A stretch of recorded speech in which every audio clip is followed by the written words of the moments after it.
and welcome to this week's Draw, Paint and Print video. This week we're going to do what's known as our scale practice. It's a traditional way of learning to control your tones using watercolour.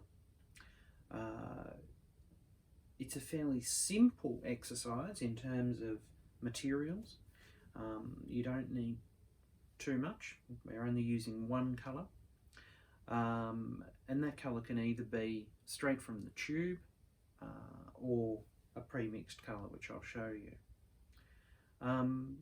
The idea of this exercise is to tune you into the power of tone within a composition. Tone is probably one of the hardest things to control with watercolour, simply because of that we either tend to add too much water to all the colours, and so they start to all blend into a similar tone, or that we don't probably go with a strong enough contrast that we could possibly do. All of the early English watercolourists, people like Turner, Cotman, etc., were trained in scale practice. That was their early training, and that was very much the tradition of the 18th century and how watercolour was used. I may have shown some of you before an example of scale practice by the artist John Glover, who was originally from England but lived then the majority of his life in Tasmania. These paintings that he did, and this example that you can see now, is quite literally only maybe 3-4 inches by about 5 inches. They're very, very small little paintings, and so the detail in them, or the detail in it, is quite unbelievable.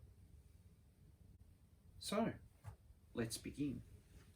The first thing that we're going to do, I've divided my working space here. So this is 300 GSM watercolour paper with a cold press surface. But what we're going to do is we're going to do first just and I've divided it into 4 equal parts, is that I'm going to do just a quick pencil sketch in this first one here. Now it's up to you whether you use your own sketch or whether you copy something. I'm going to use, just as a bit of inspiration, Turner's Dunstan Castle that's in the NGV collection. For those of you that have been on an excursion to the NGV when we looked at the permanent collection, it is a painting that we looked at, briefly looking at another piece of Turner's. So I'm just going to use the compositional elements. Now we're going to approach it in that same way that we dealt with in that drawing exercise a few weeks ago, thinking about creating space with heavier lines and lighter lines, etc., etc. So just to keep it fairly simple, and I'm only going to just sort of loosely base it on that Dunstan Castle painting. I'm not going to go for absolute detail as such. Just thinking about the layers that I can see that Turner has captured, and I'm not going to go for any great detail either. It's simply just some of the major silhouettes that we're going to try and go for.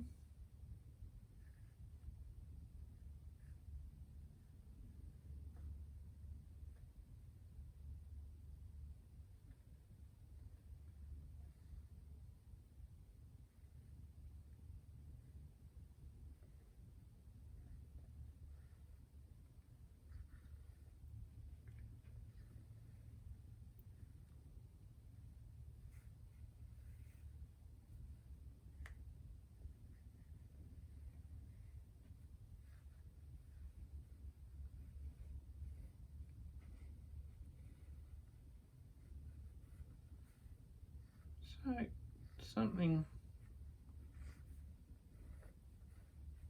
like that is going to be our starting point. Simple silhouette. What you're going to do is you're going to make a pool of water. Now for this exercise you could be using something like the imitation sable brush that I used, but it could be that you use something with a little bit more control. So here I am using a sable in this case, and I'm using a colour that I've mixed. Now you could be using Payne's Grey, or this is a mix of ultramarine blue and burnt umber that makes a really nice grey. And what I'm aiming to do here is to bring it right down and dilute it quite a lot to about that. And what you can do, just to see what it's looking like, is I'm just going to put a sample of it there on a piece of paper. So that gives me an idea. It's a fairly weak wash. Might even add another dash of water into it. Beautiful. Now that's where we're going to work with. So what you're first going to do is that we're going to think about including clouds and things into this composition. So I'm going to first of all put a wash across the sky, thinking that that little line there is what I can see of the horizon. So we're going to work our way, and in this case I'm going to leave maybe some nice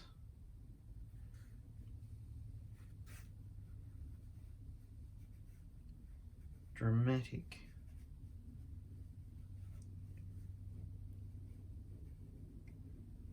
cloud shapes,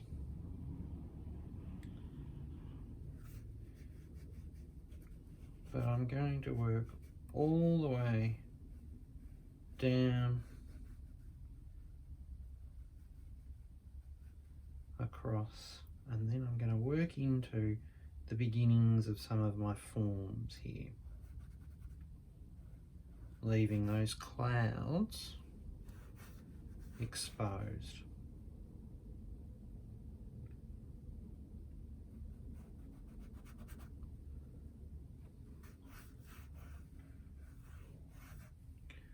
And then we might just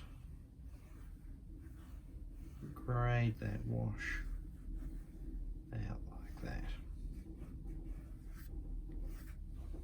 What you can then do is I would dry it. Now you can either let it dry naturally or with a hairdryer come in there and dry it.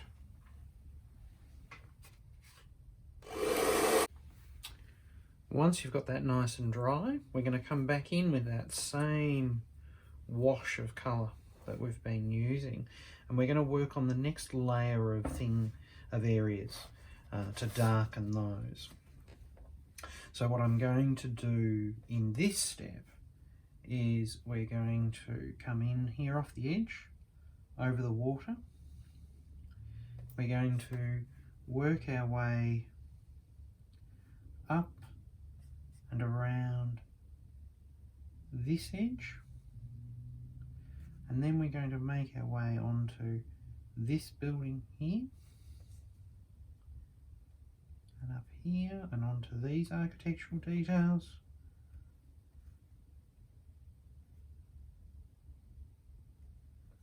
Along through here. Starting to think about creating some lights and darks on the building,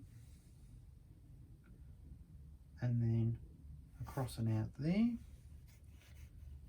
and then again pulling in some more of this colour across this section through there like that. I'll also at this stage, there's that building there, we'll just put a little dash of dark on there and dry again. I'm going to mix again and now come in with another wash of that colour. This time I'm going to stick just on this landmass and start to create that feeling of shadowed areas like this and up onto here. We're going to follow those rock lines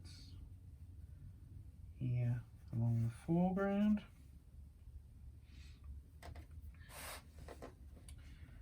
And then we're also now going to follow and darken up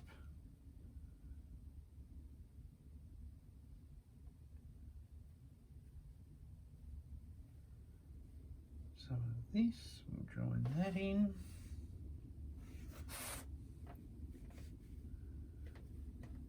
This gives us the opportunity to put even more detail here into the building.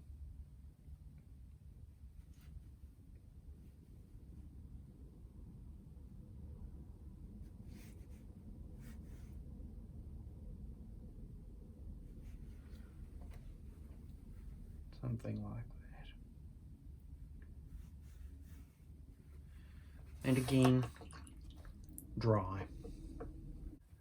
Again, coming into our pool of colour that we've got,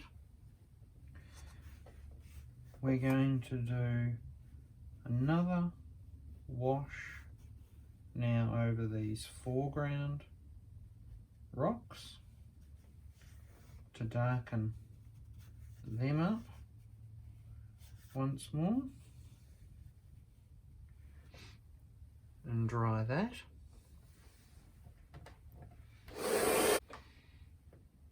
Before now coming in with some much stronger colour straight out of our pool of there.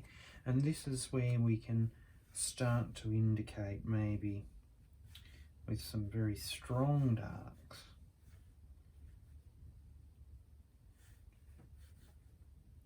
some details on those rocks.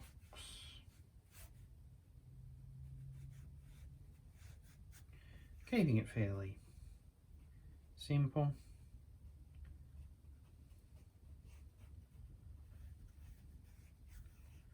Like that. Now this, you can put as much detail or as little detail as you like. Don't feel that you need to go overboard. But you can, if you like. We might just swap over to a smaller brush for some of this. Is that you can, if you wish, go for some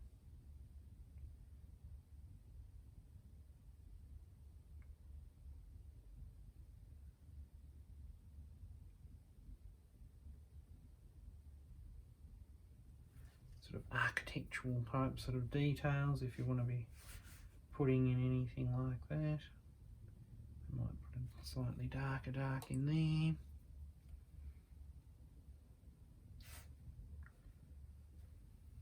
Probably too dark. I'll just sponge that. Ooh, that's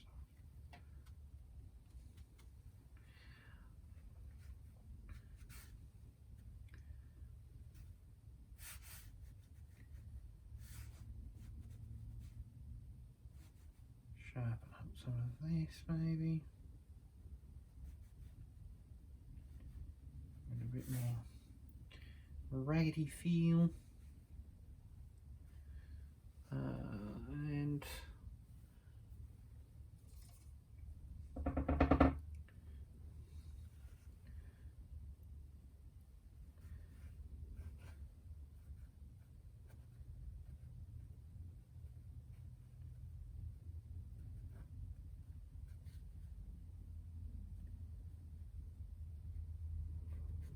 maybe just drag a slightly darker tone there through those clouds like that.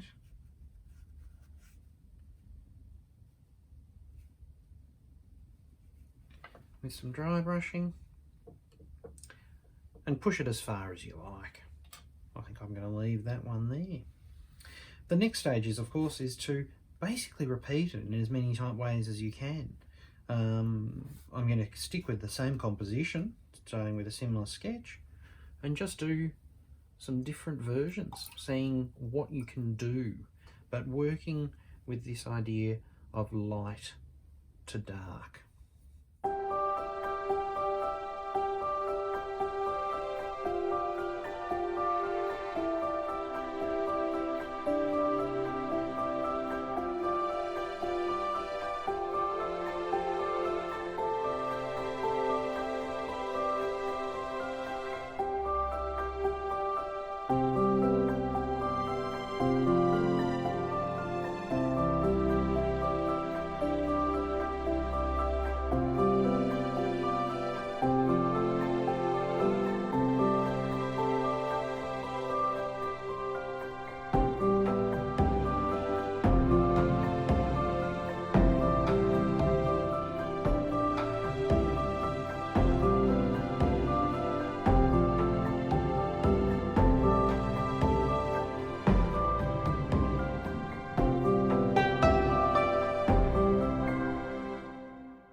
So there you have it. A fairly simple exercise this week. In terms of, we're not using lots and lots of colours. It's really all about your brushwork and your ability to control the tones and the interaction of those tones. So play. I mean, I've only done 4 here on the sheet. You could be working on a bigger sheet and have 9 or more.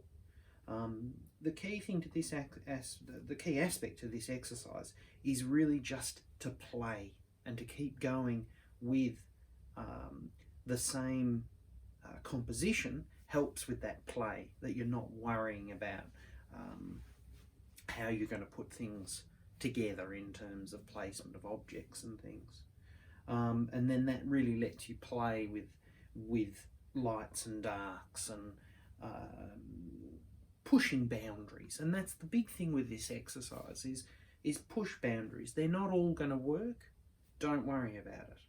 There might only be one that works, and that's what matters. If there's only one that works, you're miles ahead. So as always, good luck. If you need any further clarification or help during the week, please just send me an email, and I shall see you soon again when we Zoom. Take care.